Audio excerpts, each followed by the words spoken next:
Big boss Kannada season 11 ಇನ್ನೇನು ಕೆಲವೇ ದಿನಗಳಲ್ಲಿ ಪ್ರಾರಂಭವಾಗಲಿದೆ. ಈಗಾಗಲೇ ಹೈದರಾಬಾದ್ನಲ್ಲಿ ಕಿಚ್ಚ ಸುದೀಪ್ ಅವರನ್ನ ಒಳಗೊಂಡಂತಹ ಪ್ರೋಮೋ ಶೂಟ್ ಕೂಡ ಮುಗಿದಿದೆ.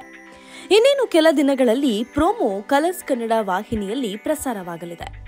ಅದರ ಜೊತೆಗೆ ಈ ಬಾರಿ ಸೀಸನ್ನಲ್ಲಿ ಯಾರೆಲ್ಲ ಇರಲಿದ್ದಾರೆ ಅನ್ನೋ ಕುತೂಹಲ ಕೂಡ ದಿನದಿನಕ್ಕೂ ಹೆಚ್ಚಾಗ್ತಾ ಇದೆ. ಇದೇ ಸಂದರ್ಭದಲ್ಲಿ ಸಂಭಾವ್ಯ ಸ್ಪರ್ಧಿಗಳ ಪಟ್ಟಿ ಕೂಡ ವೈರಲ್ ಆಗ್ತಾ ಇದೆ. ಮೊದಲಿಗೆ ಲಕ್ಷ್ಮೀ ಬಾರಮ್ಮ ಸೀರಿಯಲ್ನ ಕೀರ್ತಿ ಪಾತ್ರದಿಂದ ಫೇಮಸ್ ಆದ ನಟಿ ತನ್ವಿ ರಾವ್ ಈ ಬಾರಿ ಬಿಗ್ ಬಾಸ್ಗೆ ಬರಬಹುದು ಅಂತ ಹೇಳಲಾಗ್ತಾ ಇದೆ. ಇದೇ ಕಾರಣಕ್ಕೆ ಕೀರ್ತಿ ಪಾತ್ರದಲ್ಲಿ ಟ್ವಿಸ್ಟ್ ಸಿಕ್ಕಿದೆ ಅಂತ ಜನ ಹೇಳ್ತಾ ಇದ್ದಾರೆ. ಅಷ್ಟು ಮಾತ್ರವಲ್ಲ, ಗೀತಾ ಧಾರಾವಾಹಿ ವಿಲನ್ ಪಾತ್ರದ ಮೂಲಕ ಗಮನ ಸೆಳೆದ ಶರ್ಮಿತಾ ಗೌಡ ಈ ಬಾರಿ ಬಿಗ್ ಬಾಸ್ ಆಫರ್ ಪಡೆದಿದ್ದಾರೆ. ರಾಘವೇಂದ್ರ ಗೌಡ ಗಿಚ್ಚಿ ಗಿಲಿಗಿಲಿ ಶೋ ಮೂಲಕ ಫೇಮಸ್ ಆದವರು.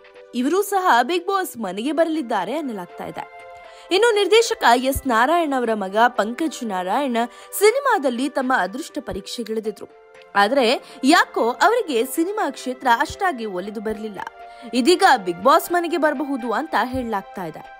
ಇನ್ನು ಪಾರು ಧಾರಾವಾಹಿ ಮೂಲಕ ಗಮನ ಸೆಳೆದ ನಟಿ ಮೋಕ್ಷಿತಾ ಪೈ ಅವರ ಕೈಯಲ್ಲಿ ಸದ್ಯಕ್ಕೆ ಯಾವುದೇ ಪ್ರಾಜೆಕ್ಟ್ಸ್ ಇಲ್ಲ. ಹಾಗಾಗಿ ಇವರು ಕೂಡ ದೊಡ್ಡ ಮನೆ ಸೇರಬಹುದು.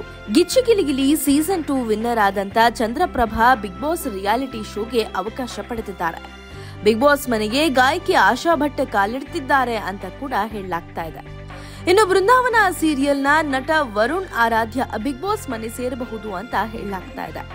ಅದರ ಜೊತೆಗೆ ವರುಣ್ ಆರಾಧ್ಯ ಜೊತೆ ರಿಲೇಶನ್ಶಿಪ್ ನಲ್ಲಿದ್ದಂತಹ ಆ ನಂತರದಲ್ಲಿ ಬ್ರೇಕಪ್ ಮಾಡ್ಕೊಂಡಿದ್ದಂತಹ ಯೂಟ್ಯೂಬರ್ ವರ್ಷಾ ಕಾವೇರಿ ಕೂಡ ಈ ಬಾರಿ ಬಿಗ್ ಬಾಸ್ ಮನೆಗೆ ಬರುವಂತ ಸಾಧ್ಯತೆ ಇದೆ. ಹಾಗೆ ಪದ್ಮಾವತಿ ಧಾರಾವಾಹಿಯಲ್ಲಿ ನಟಿಸಿ ಫೇಮಸ್ ಆಗಿದ್ದಂತ ತ್ರಿವಿಕ್ರಮ್ ಕೂಡ ದೊಡ್ಡ ಮನೆ ಸೇರಬಹುದು. ಅಂತರ್ಪಟ ಧಾರಾವಾಹಿಯ ನಟಿ ತನ್ವಿ ಬಾಲರಾಜ್ ಕೂಡ ಈ ಬಾರಿ ಬಿಗ್ ಬಾಸ್ಗೆ ಎಂಟ್ರಿ ಕೊಡ್ತಾ ಇದ್ದಾರೆ. ಇನ್ನು ಸೋಷಿಯಲ್ ಮೀಡಿಯಾದಲ್ಲಿ ಖ್ಯಾತಿ ಪಡೆದ ಕಿರುತೆರೆ ನಟಿ ಸುಕೃತಾ ನಾಗ್ ಕೂಡ ದೊಡ್ಡ ಮನೆ ಸೇರಬಹುದು ಅಂತ ಹೇಳಲಾಗ್ತಾ ಇದೆ. ಇದರ ಜೊತೆ ಕೆಲ ಸೋಷಿಯಲ್ ಮೀಡಿಯಾ ಸ್ಟಾರ್ಗಳು ಕೂಡ ಈ ಬಾರಿ ಬಿಗ್ ಬಾಸ್ ಮನೆ ಸೇರಬಹುದು ಅನ್ನೋ ಚರ್ಚೆ ಆಗ್ತಾ ಇದೆ.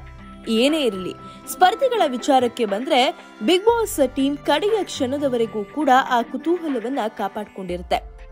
ಈ ಬಾರಿ ಕೂಡ ಅದನ್ನ ರಹಸ್ಯವಾಗಿಡೋದ್ರ ಮೂಲಕ ದಿನೇ ದಿನೇ ಕುತೂಹಲವನ್ನ ಹೆಚ್ಚು ಮಾಡ್ತಾ ಇದೆ.